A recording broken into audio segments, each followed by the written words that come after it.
صل على سيدنا محمد وعلى آل سيدنا محمد. أعوذ بالله من الشيطان الرجيم. بسم الله الرحمن الرحيم. الحمد لله رب العالمين، والصلاة والسلام على سيد المرسلين وعلى آله وصحبه أجمعين.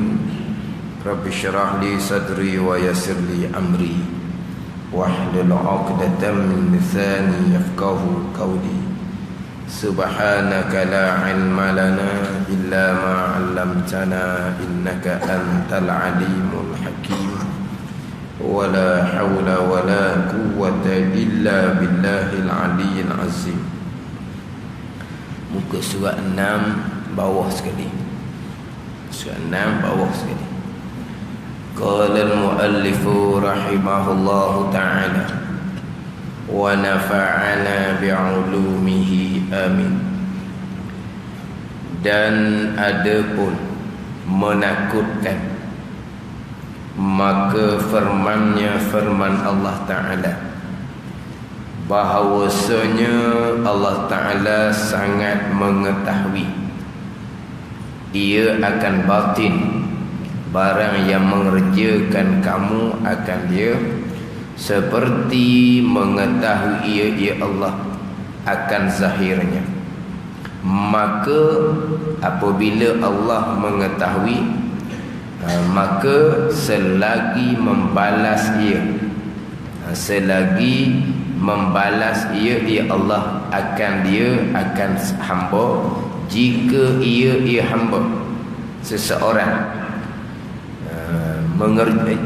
jika ada ia yang baik, jika ada ia barang yang mengerjakan kamu akan Dia tu yang baik, nescaya membalas ia Allah dengan pahala dan kesenangan dan syurga.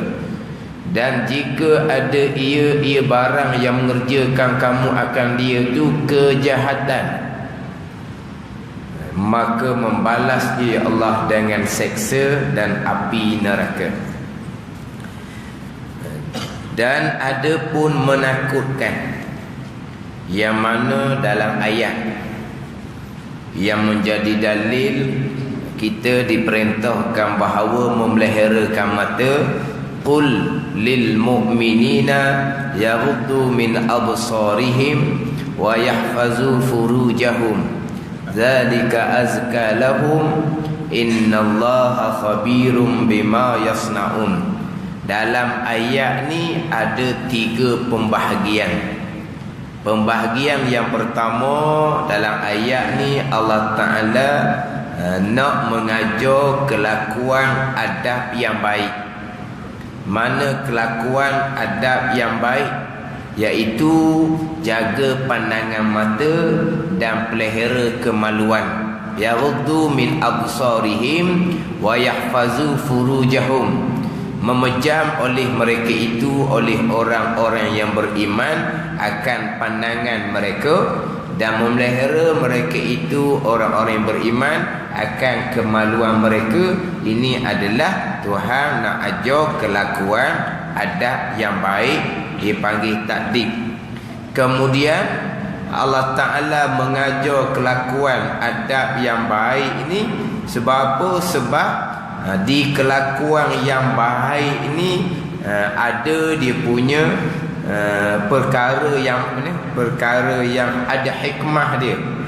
Jadi Tuhan pun nak cerita bahawa jikalau orang ni beradab dengan adab yang baik, pelihara pandangan dan kemaluan, Tuhan kata pula zalika azka lahum, nak memberitahu pula hikmahnya apabila pelihara, jaga pandangan dan pelihara kemaluan ni, ini adalah lebih baik dan membersihkan akan hati kita.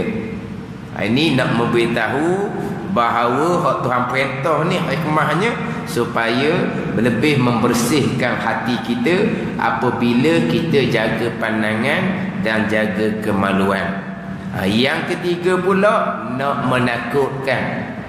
Selepas Allah Ta'ala perintah jaga pandangan jaga kemaluan. Allah Ta'ala cerita pula kebaikan dianya. Kemudian Allah Ta'ala beri peringatan, innallaha khabirum bima yasnaun, bahawa Allah Ta'ala mengetahui sekalian perbuatan yang dilakukan oleh mereka itu, oleh orang-orang yang beriman. Ini nak menakutkan pula. Perintah dah. Kemudian beritahu pula apa hikmah dia, hak perintah Tuhan ni, supaya jadi bersih hati kita. Bila kita jaga pandangan, dan tambahan pula pandangan ni bawa kepada hati. Kalau pandangan kita ni memandang perkara-perkara yang bawa kepada waswas ke dalam hati kita, bukan hanya melihat perkara yang diharamkan. Melihat perkara yang diharamkan, itu akan membitikkan hati kita. Bahkan kalau tidak melihat perkara yang diharamkan, melihat perkara yang sia-sia pun cukup dah, dia akan mewaswaskan ke dalam hati kita.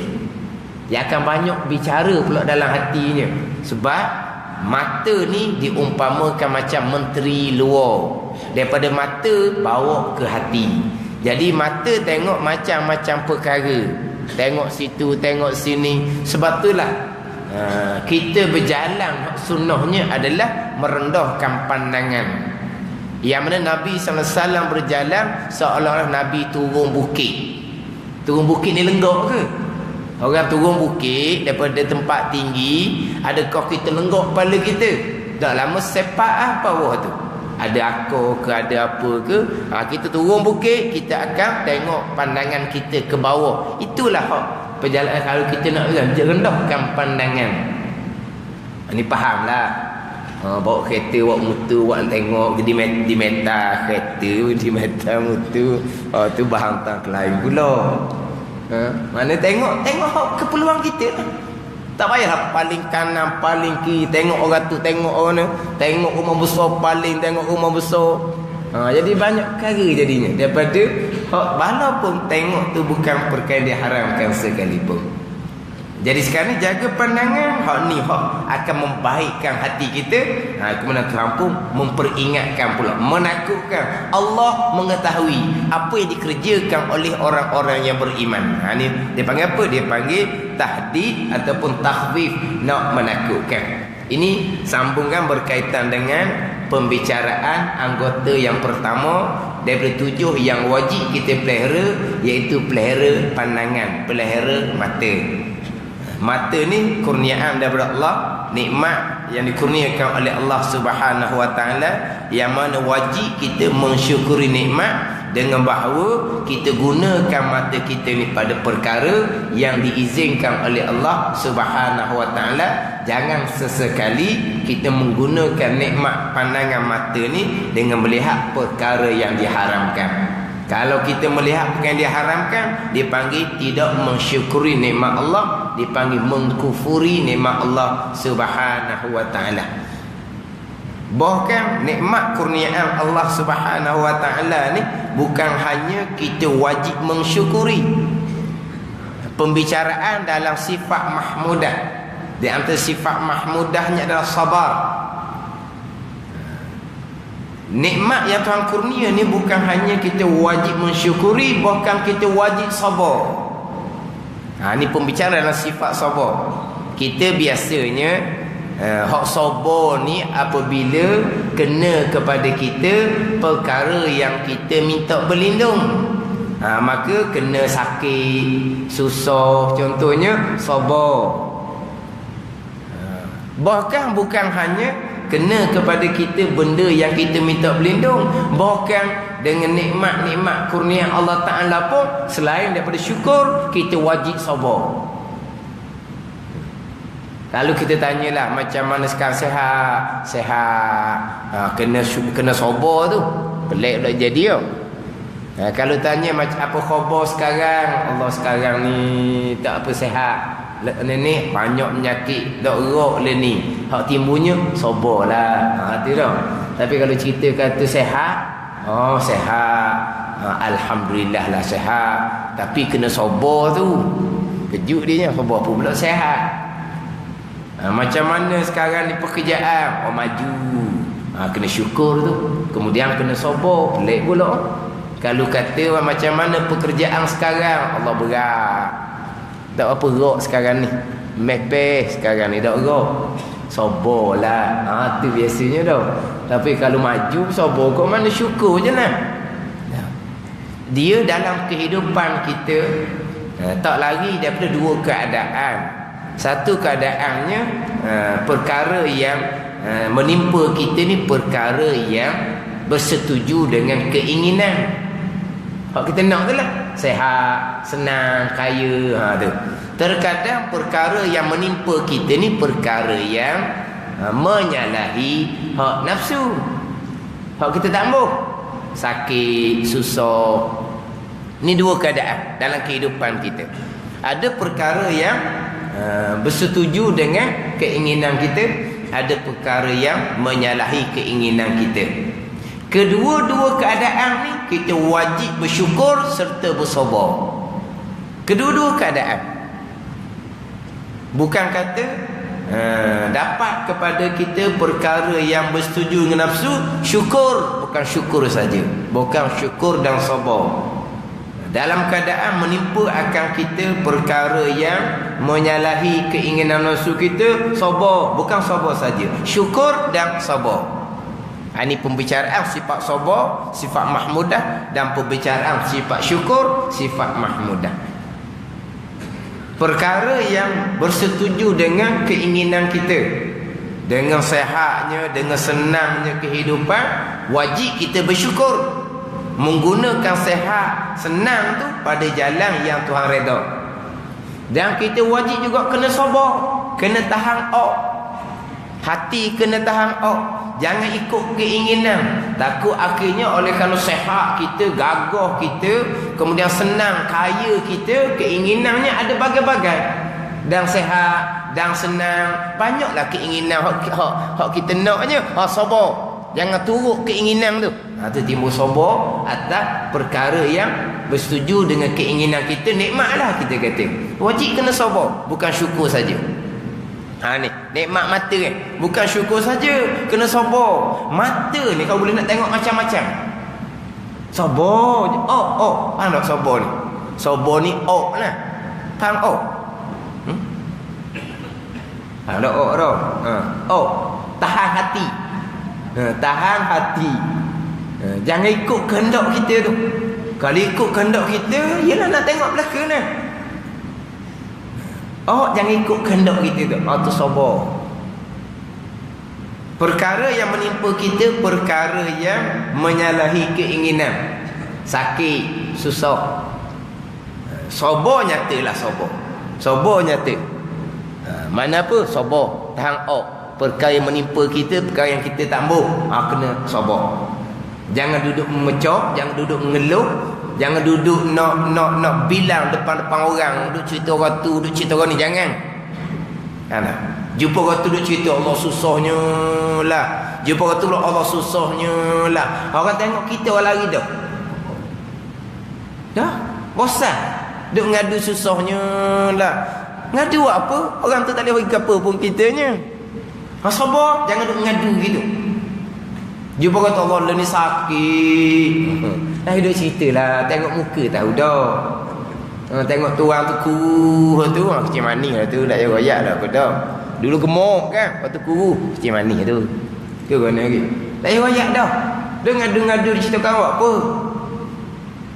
Ni ngadu nak cerita saja ni. Kalau kita nak cerita, takut-takut dia boleh tunjuk jalan keluar pada kita, waktu tu tak ada masalah. Jangan senyap gitu. Kita ada sakit apa-apa, kita tanyalah orang. Ada tahu tak kalau molek ni nak berubat mana, tu dah apa.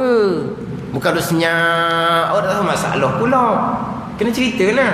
Hak kata sabar daripada mengadu-ngadu ni, semata-mata cerita je. Jumpa kata cerita, jumpa kata cerita, jumpa kata cerita. Bukan dicerita supaya kepada orang yang boleh tunjuk jalan, bukan. Dah tahan dah tahan nak cerita. Dah tahan nak cerita. Tu hak dilarang. Jangan senyap kalau kita ada apa-apa kepada orang-orang yang boleh tolong kita, kita kena ceritalah. Jadi selain daripada perkara yang menyalahi nafsu kita sabar, kita kena bersyukur. Sebab apa? Segala-gala yang datang dari Allah semuanya ada hikmah belaka. Tuhan tidak jadikan sia-sia. Rabbana ma khalaqta hadza batila subhanaka faqina azabannar. Rabbana ma khalaqta hadza batila. Ya Tuhan kami, Engkau tidak menjadikan perkara itu sia-sia. Semuanya ada hikmah. Dengan sakit tu ada hikmah, dengan susah tu ada hikmah. Ada kebaikan belaka, maka kita wajib bersyukur. Sebab apa? Sebelum ni dengan sehat kita, dengan senang kita lupa kepada Allah. Tak kenal masjid surau. Lepas daripada sakit, lepas daripada susah, barulah kenal masjid surau. Itu hikmah dia di antaranya. Maka kita wajib bersyukur. Tuhan beri kita penyakit. Mana apa tu? Tandaan supaya kita insaf. Tapi kalau segar-segar kau gak mati mengejut, tak ada nak bertaubat kita. Tapi Tuhan beri peringatan dengan sakit, kita wajib bersyukur. Sebab apa? Nak menyedarkan kita. Kalaulah kita banyak dosa, Tuhan nak ampun dosa dengan sakit yang Tuhan cuba kepada kita. Kalau dosa tak ada, Tuhan nak angkat darjat. Maka semua tu ada kebaikan belaka. Sebab tu kita baca dalam doa kunut kita, falakal hamdu ala ma qadai. Bagi Engkau ya Allah kepujian atas perkara yang Engkau tentukan. Bagi Engkau kepujian, kebaikan belaka.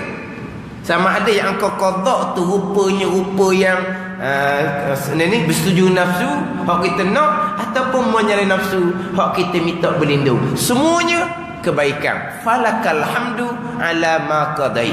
Bagi Engkau ya Allah kepujian atas sekalian perkara yang Engkau tentukan. Sama ada perkara tu baik ataupun perkara tu rupa zahirnya rupa tak baik sekalipun. Dengan sakitnya, dengan susahnya, kita nak angkat kepujian kepada Allah Subhanahu wa taala. Sebab apa? Semuanya ada hikmah di sebaliknya, semuanya ada kebaikan. Dan kalau kebaikan, selain daripada kita sabar atas ujian Tuhan, kita wajib pula bersyukur. Ada perkara-perkara itu. Sabar, syukur dalam apa keadaan sekalipun. Dua keadaan tadi, sama ada perkara yang menimpa kita, perkara yang bersetuju dengan nafsu, syukur dan sabar. Perkara yang menyalahi nafsu, bersyukur dan bersabar. Kalau bab mata ke, kurnia Tuhan beri nikmat mata, syukur, jangan duk tengok benda yang Tuhan larang, sabar, tahan hati kitanya. Kalau ikut nak tengok, macam-macam benda kita nak tengok. Ni nak tengok gapa-gapa dan hati keluar rumah. Senyap dalam rumah pun boleh tengok macam-macam. Keluar rumah tak boleh tengok macam-macam. Duduk dalam rumah lah boleh tengok macam-macam. Orang dulu keluar rumah banyak ujian, masuk dalam rumah selamatlah daripada ujian. Sekarang berbeza. Dalam rumah lah hak lagi besar ujian. Luar rumah nak tengok pelik-pelik, nampak dia orang. Kalau dalam rumah faham tau? Ke mana? Hak duduk gesek tu nah. Duduk gesek. Kalau luar rumah nak tengok, jangan tengok barang-barang, ada orang rakang kat belakang. Piyuh atas kepala digesek, digi buka benda hak lain. Dah ni kan ada CCTV banyak kan. Kebetulan piyuh atas kepala kita orang tua ni dia gesek benda lain. Alah ni gesek. Tapi kalau duduk rumah, maknanya duduk rumah ni lebih besar ujian daripada duduk luar rumah. Orang dulu duduk luar rumah ujian, masuk dalam rumah selamat. Gimana? Yelah learning bukanya benda lain, tubiknya benda lain. Mana tak tahu? Faham tak? Buka benda lain, tubik benda lain. Kena sabar lah. Sabar, tahan daripada tengok perkara yang Tuhan larang. Jadi dalam ayat perintah jaga pandangan, jaga kemaluan, sebab itu yang terbaik bagi kita. Kemudian Tuhan nak peringatkan pula, dan ada pun menakutkan, nak memperingatkan kita. Maka firman Allah Ta'ala, bahawasanya Allah Ta'ala sangat mengetahui akan batin barang yang mengerja kamu akan dia akan barang seperti mengetahui ia akan yang zahir. Itu khabir. Innallaha khabirun. Khabir ni mengetahui, alimun bil bawatin dipanggil. Khabir ni alimun bil bawatin. Tuhan mengetahui hak batin, hak tersembunyi sebagaimana Tuhan mengetahui hak zahir. Itu khabir. Alimun bil bawatin. Mana Tuhan mengetahui perkara yang tersembunyi sebagaimana Tuhan mengetahui perkara yang zahir. Hak zahir ke, hak batin ke, bagi Allah Ta'ala sama sahaja. Itu innallaha khabirun bima yasnaun. Apabila Allah mengetahui, maka selagi membalas ia, ya Allah akan akan hamba, akan seseorang. Bila Allah mengetahui, lazimnya Allah pun balas. Membalas ni jika ada ia barang yang mengerjakan kamu tu yang baik, nescaya membalas ya Allah dengan pahala dan kesenangan dan syurga. Kita betul-betul sungguh jaga pandangan, jaga kemaluan, Tuhan akan balas dengan pahala, kesenangan dan syurga di hari akhirat. Dan jika ada ia barang yang mengerjakan kamu akan dia tu kejahatan, maka membalas ya Allah dengan seksa dan api neraka. Tidak ada yang tersembunyi bagi Allah Subhanahu wa ta'ala. Kebaikan Tuhan tahu, kejahatan pun Tuhan tahu. Mana kalau kita kata kita jaga pandangan depan-depan orang, belakang-belakang orang Tuhan mengetahui. Hak depan-depan orang pun Tuhan tahu, belakang-belakang orang pun Tuhan tahu, hak nyata pun Tuhan tahu, hak tersembunyi pun Tuhan tahu. Tuhan akan balas baik, Tuhan balas baik. Kalau perkara tu jahat, Tuhan balas jahat. Ini peringanan menakutkan. Tahdid, takhfif. Innallaha khabirum bima yasnaun. Allah Ta'ala mengetahui segala-gala perkara yang dikerjakan oleh orang-orang yang beriman. Itu ayat yang berkaitan dengan perintah jaga mata dan firman Allah, dan firman-Nya Allah Ta'ala, dan firman Allah Ta'ala, ya'lamu kha'inatal a'yuni wa ma tukhfis sudur. Ya'lamu kha'inatal a'yun wa ma tukhfis sudur. Artinya mengetahui oleh Allah Ta'ala akan khianat segala mata, iaitu mencuri oleh mata itu akan memandang kepada yang diharamkan. Ayat sebelum ni perintah, perintah jaga pandangan. Ayat nak ceritanya Tuhan mengetahui akan khianat segala mata. Khianat ni iaitu mencuri oleh mata itu akan memandang kepada yang diharamkan. Dia asal ayat khianat segala mata. Khianat ni lawan kepada amanah. Amanah ni maknanya berjuruh. Berjuruh ni macam mana? Tengok benda hak diizinkan, tengok perkara yang tidak diizinkan, sebaliknya depan khianat. Khianat. Tak. Kenayat apa panggil? Sama tak? Kenayat. Apa makna kenayat? Kenayat lah. Sepatutnya benda ni buat molek, itu dia panggil apa? Berjuru. Tiba-tiba dia buat sebaliknya. Tu kenayat, apa panggil khianat. Kita sebut khianat ni bomo je lah. Tahu? Khianat ni kena kenayat, kena khianat, itu maknanya bomo lah. Khianat lawan kepada amanah. Amanah dengan makna berjuruh.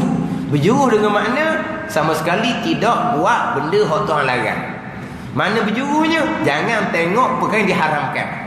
Sebaliknya, kalau tengok bukan dia haramkan, khianat dia panggil. Kenanya? Oh, khianat dah. Kita ingat khianat ni benda besar-besar. Tu khianat tu. Tak berjuru orang panggil. Allah mengetahui akan khianat segala mata, iaitu mencuri oleh mata. Itu akan memandang pada yang dia haramkan. Khianat ni dia panggil mencuri. Faham tak mencuri ni?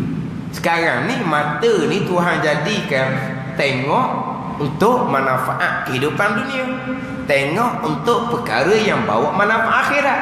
Hak tu hak tujuan Tuhan jadikan penglihatan mata kita. Tiba-tiba kita pergi tengok benda lain, itu dia panggil apa? Mencuri. Ada? Mencuri ni bukan kata buat lagi barang je. Mencuri ni kan dia banyak panggil mencuri tau. Curi tulang. Curi tulang tau. Curi tulang ni anjing. Curi tulang. Dak tulang ni siapa nak ke tulangnya?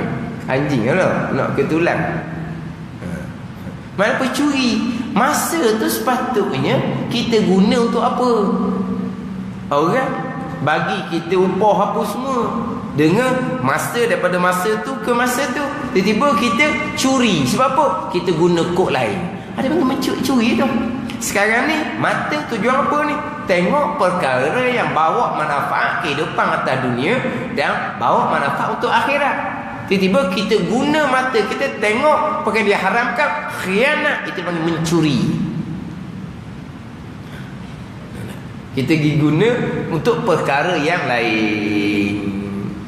Khianat iaitu mencuri, oleh mata itu akan memandang kepada yang diharamkan dan mengetahui ia Allah akan barang yang menyembunyi oleh segala hati, wa ma tukhfi sudur, dan mengetahui ia Allah akan barang yang menyembunyi oleh segala hati. Perkara yang hati sedang sembunyi, hak barang hak dalam hati kita tu, hak disembunyikan dalam hati kita. Mana tu sembunyi dalam hati ni?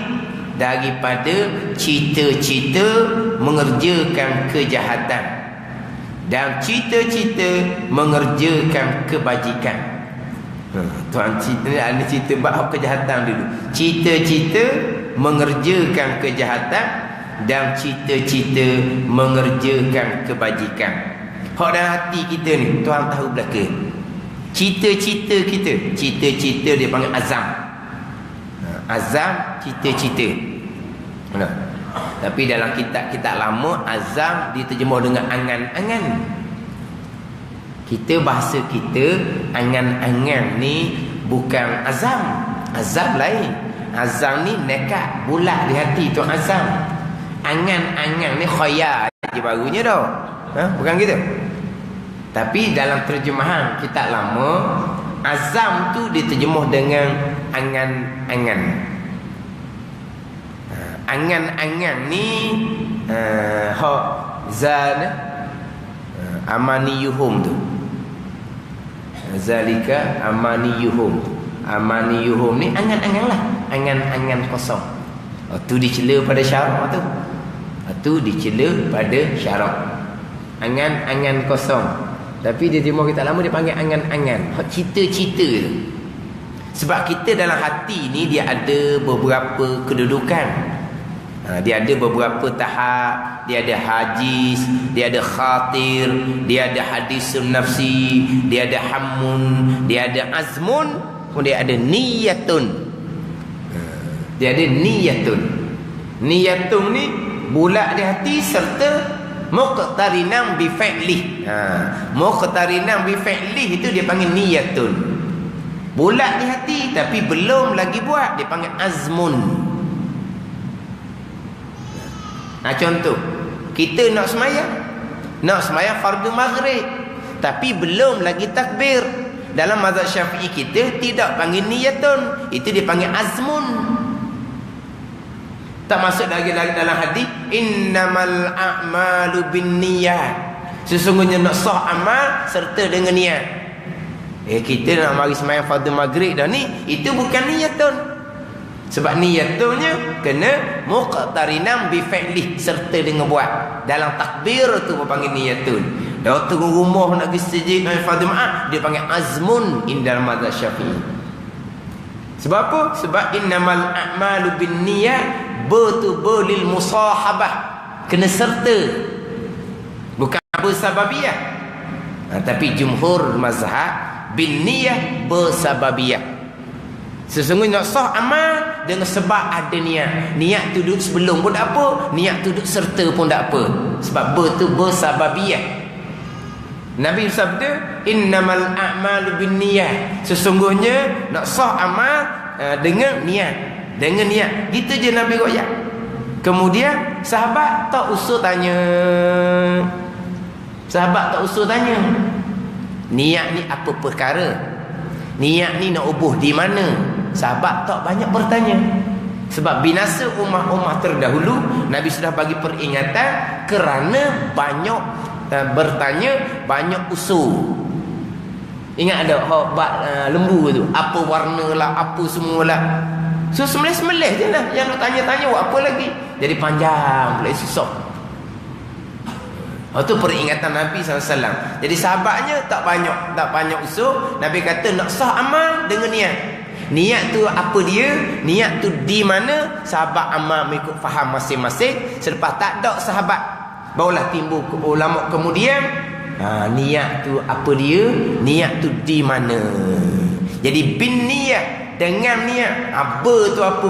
Bermusahabah. Dalam mazhab Syafi'i kita, mana apa? Serta. Tu timbul khilaf tu, betul bersutir tu. Kena ada apa? Bin niyah, dengan mana? Dengan haraf jar. Situ sutir je. Apa? Banyak. Bermusahabah dalam mazhab Syafi'i kita. Sebab apa? Nak panggil niat serta dengan buat.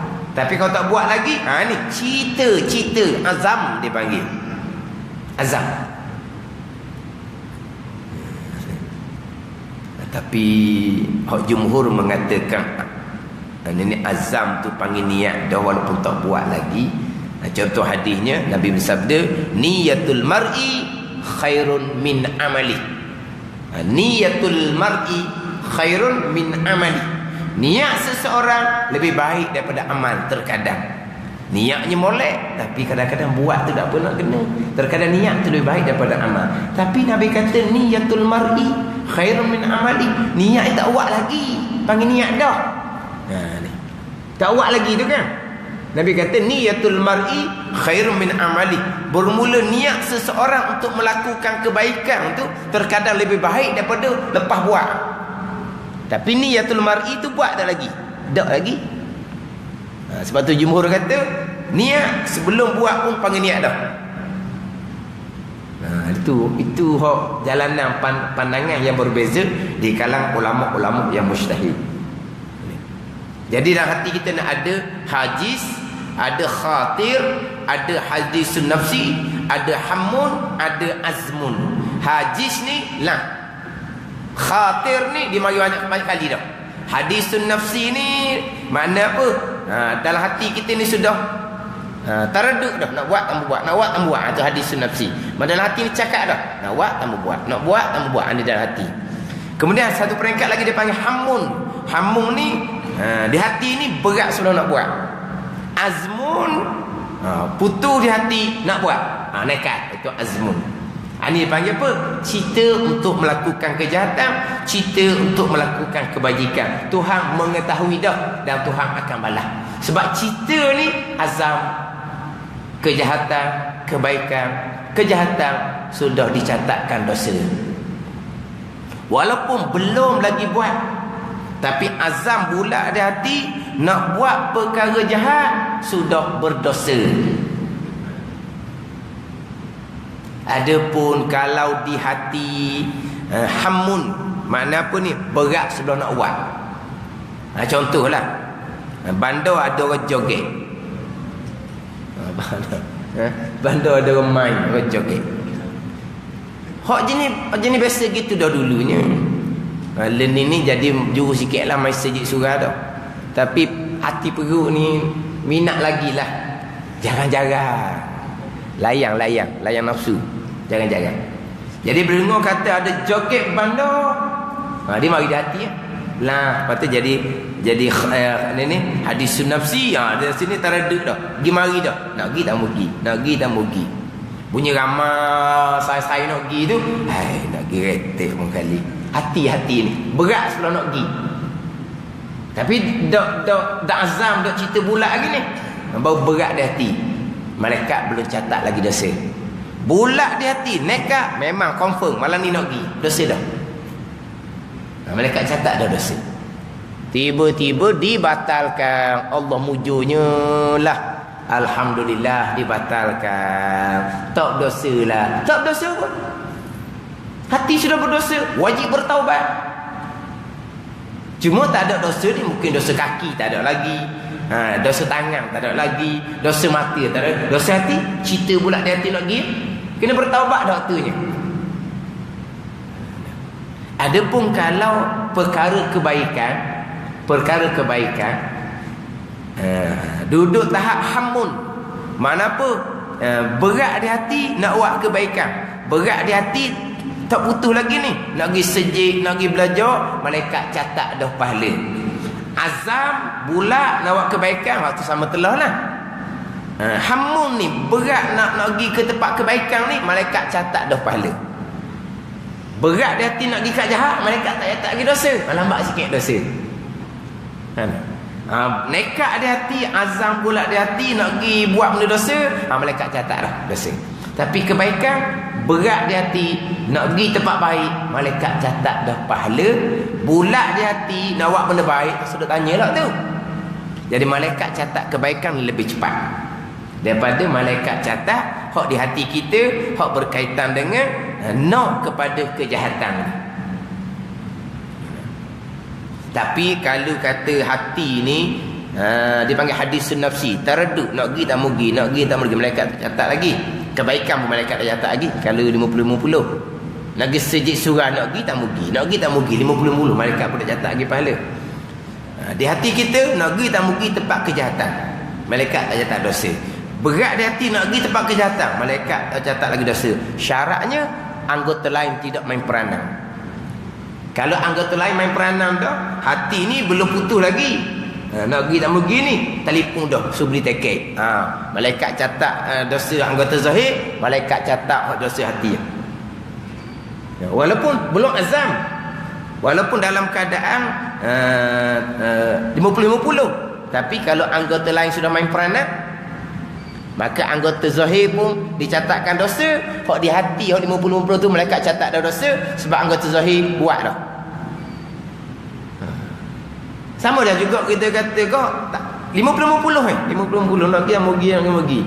Saingnya mari kita pun melangkah dah. Tapi kita pun berat nak pergi ni, tapi melangkah. Nak pergi mau pergi hati, tapi melangkah dah. Dosa melangkah tuan catat dah, dosa hati tuan catat dah. Sebab apa? Sebab anggota zahir sudah main peranan. Walaupun kita melangkah pergi itu dalam keadaan serba salah, walaupun hati kita 50-50, tapi oleh kerana kawan punya pasal, dia mari jemput depan rumah, kaki kita pun melangkah juga. Hati ni nak pergi tak mau pergi, nak pergi, tapi kaki melangkah. Siapa suruh jalan mu turun kursi ni tak mau pergi, kena taubat. Taubat hak melangkah tu, dan taubat hati walaupun hati 50-50, sebab kaki tergerak, anggota zahir main peranan. Walaupun kita suruh kawan kita ni tinggal tengah jalan pun, kita nak balik tambah. Kena bertaubat. Sebab apa? Sebab di situ ada peranan daripada anggota zahir, walaupun dalam keadaan hati kita masih lagi dalam keadaan tidak azam bulat untuk buat kejahatan. Hak kata selagi tidak azam bulat nak buat kejahatan, walaupun berat nak buat benda jahat, malaikat tak catat lagi dosa jikalau anggota zahir tidak ambil sebarang peranan. Bulat di hati, cerita nak buat kejahatan, Tuhan mengetahui, Tuhan akan balas. Dan cerita untuk mengerjakan kebajikan, kebajikan ni kata bukan cerita, berat di hati nak buat kebaikan pun malaikat sudah catat pahala. Allah mengetahui mata yang khianat, dan Allah mengetahui barang yang tersembunyi dalam hati. Apabila Allah mengetahui mata yang khianah, maka kita kena pelihara mata daripada melihat perkara-perkara yang diharamkan. Jadi didatangkan dua ayat berkaitan dengan pelihara mata. Kemudian didatangkan pula sabda Nabi sallallahu alaihi wasallam. Dan sabda Nabi sallallahu alaihi wasallam, innan nazara ila mahasinil mar'ah sahmun masmumun min sihami iblis. Orang yang melihat akan tempat yang elok daripada tubuh perempuan seperti anak panah yang beracun daripada segala anak panah iblis. Hati tengok benda yang dia haramkan, hati kita jadi bolong. Sebab apa? Kena panahan daripada anak panah beracun daripada iblis. Ni hak tak jaga pandangan mata. Wallahu a'lam. Bismillahirrahmanirrahim.